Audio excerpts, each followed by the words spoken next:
Guys, welcome back to our channel. ఈరోజైతే నా ఛానల్లో మనీ ఖర్చు అవ్వకుండా అయితే క్రాఫ్ట్ అయితే చేయబోతున్నాను. ఫస్ట్ ఒక కార్డ్ తీసుకొని దాన్ని సర్కిల్గా కట్ చేయండి. తర్వాత మీకు కావాల్సినన్ని కలర్ పేపర్స్, అవి కూడా కలర్స్లో తీసుకోండి. మంచి లైట్ కలర్స్ తీసుకోండి. వాటిని అయితే ఇద్దండి ఇలా రౌండ్గా కట్ చేయాలి. ఫస్ట్ ఒక రౌండ్ పేపర్ తీసుకొని దాన్ని ఇలా రౌండ్గా కట్ చేసి దాన్ని ఇలా ఫోల్డ్ చేస్తూ ఉన్నామంటే మనకైతే మంచి ఫ్లవర్ వస్తుంది, రోజ్ ఫ్లవర్.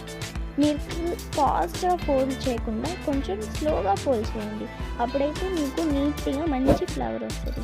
నాకైతే ఇలా మంచి ఫ్లవర్ వచ్చింది. నాకు ఆ కార్పెట్కి సరిపడనైతే చేసుకుంటాను ఈ ఫ్లవర్స్ని.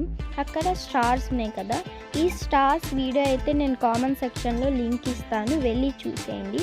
స్టార్స్ విధానం అయితే ఇంకా సూపర్ ఉంటుంది. అవి ఇంకా చాలా ఈజీ, మీరు 2 సెకండ్స్లో చేసేయచ్చు దాన్ని అయితే. ఇదండి తర్వాత అయితే నేను నా ఫ్లవర్స్కి గ్లూ పూసి వాటిని అయితే కార్పెట్కి అన్నీ అంటిస్తున్నాను. నా కార్పెట్కి ఎన్ని ఫ్లవర్స్ అయితే సరిపోతాయో అన్ని ఫ్లవర్స్ నేను కలర్స్గా తీసుకున్నాను. నా దగ్గర అవైలబుల్ ఉన్న ఫ్లవర్స్ కలర్స్ తీసుకున్నాను. ఇలాగ నేను అన్నీ అంటించేస్తున్నాను. ఇవి అంటించేటప్పుడు కొంచెం చిన్నగా అంటియాలి, లేదంటే ఆ ఫోల్డ్ చేసి ఉండేవి మనకి నలిగిపోతాయి. నేను ఇలా రెయిన్బో కలర్స్లో అయితే చేయాలనుకున్నాను, అందుకే అన్ని కలర్స్ తీసుకొని రెయిన్బోగా అయితే పెట్టుకున్నాను. ఇవన్నీ నాకు కొంచెం సరిపోలేదు, అందుకని చెప్పి అయితే నేను ఈ స్టార్స్ని అయితే అంటించేసుకున్నాను.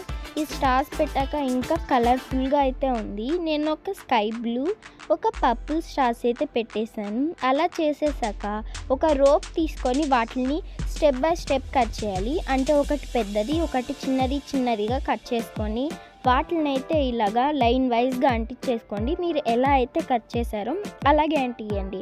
అవి స్టిఫ్గా ఉండాలి అంటే మీరు వాటిని ఫస్ట్ గ్లూ గమ్తో అంటించి దాని వెనకాల ఒక రొంత పేపర్ అంటించారంటే అవి మీకు ఊడిపోకుండా, కొంచెం తొందరగా ఊడిపోకుండా ఉంటాయి అన్నమాట, స్ట్రాంగ్గా అయితే ఉంటాయి. నేనైతే ఇలా అంటించేటప్పుడు నాకైతే చాలా టైం అయితే అయిపోయింది ఫ్రెండ్స్. నాకైతే ఇలా చేయడం చాలా ఇష్టము, అందుకే నేనైతే యూట్యూబ్ ఛానల్ అయితే స్టార్ట్ చేసుకున్నాను. ఇలా నేను యూట్యూబ్ ఛానల్ స్టార్ట్ చేసుకున్నాక ఇంకా క్రాఫ్ట్స్ అయితే ఎక్కువ చేశాను. ఇవికోండి, ఇదైతే సూపర్ వచ్చింది ఈ వీడియో. దీన్ని నేనైతే వాల్కి ఇప్పుడు తగిలిచ్చేదానికైతే పేపర్ అంటిస్తున్నాను. Thank you for watching my video. మరొక వీడియోతో మీ ముందు ఉంటాను.